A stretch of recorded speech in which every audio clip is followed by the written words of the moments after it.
सज्जनों, हम आपके साथ शेयर करना चाहते हैं। तुम अपना कर्तव्य पालन करने के लिए आए हो। इस संसार में जो आदमी आया है वो हर एक अपना अपने कर्तव्य पालन करने के लिए आया हुआ है। इसके बाद उसको चले जाना है। तो इस एक प्रसंग आता है, वो हम आपके साथ शेयर करना चाहते हैं।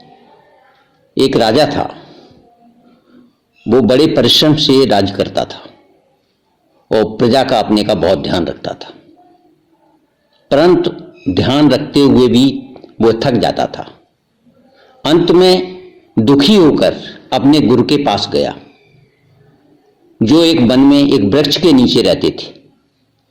उनके पास जाकर बोला, गुरुदेव, मैं इस राज्य के झंझटों से, इसकी समस्याओं से, इसकी उलझनों से दुखी हो गया। यानी काम करते करते मैं थक गया और ये समस्याएं हल नहीं होती हैं। एक समस्या हल करता हूं तो दूसरी आकर के खड़ी हो जाती है, दूसरी हल करता हूं तो तीसरी आ जाती है। तो ये मामला सुलझता ही नहीं है, नित नए झगड़े आ जाते हैं, उलझने हैं। मैं तो दुखी हो गया हूं, इस जीवन से क्या करूं गुरुदेव ने कहा, राजन, ऐसी बात है तो छोड़ दो इस राज्य को। राजा ने कहा, कैसे छोड़ूं? छोड़ देने से इसकी समस्याएं सुलझ नहीं जाएंगी, सब कुछ तितर बितर हो जाएगा, अराजकता फैल जाएगी चारों ओर राज्य में। गुरु ने कहा, बहुत अच्छा, अपने पुत्र को राज्य दे दो और तुम मेरे पास आकर रहो। जैसे मैं रहता हूं वैसे निश्चिंत होकर रहिए आप। राजा ने कहा, परंतु मेरा पुत्र तो अभी छोटा सा बच्चा है, वह इस भार को कैसे संभालेगा? गुरुदेव ने कहा, बहुत अच्छा, तो फिर तुम अपना राज्य मुझे दे दो, मैं चलाऊंगा उसे। राजा ने कहा, वह मुझे स्वीकार है, यह बात आपकी मुझे स्वीकार है।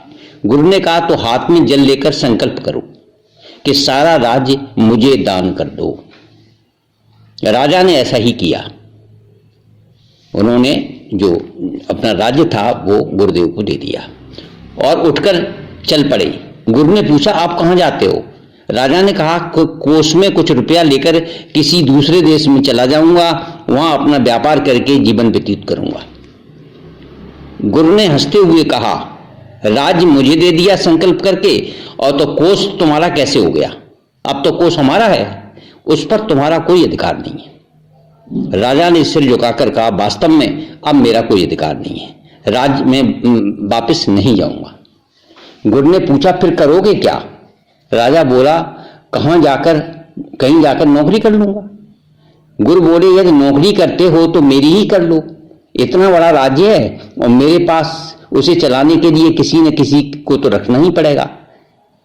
तुम ही ये काम कर लो, मुझे सेवक की आवश्यकता है, तुम्हें सेवा की, बोलो ये काम करोगे? राजा ने सोचते हुए कहा, करूंगा।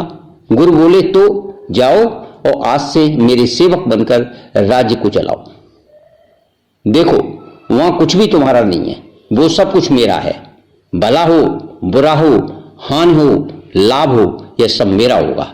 तुम्हें केवल वेतन मिलेगा, सैलरी, बस, और कुछ नहीं इसके सिवा। राजा ने यह बात उनकी गुरुदेव की स्वीकार कर ली। वापस आकर राज्य चलाने लगे।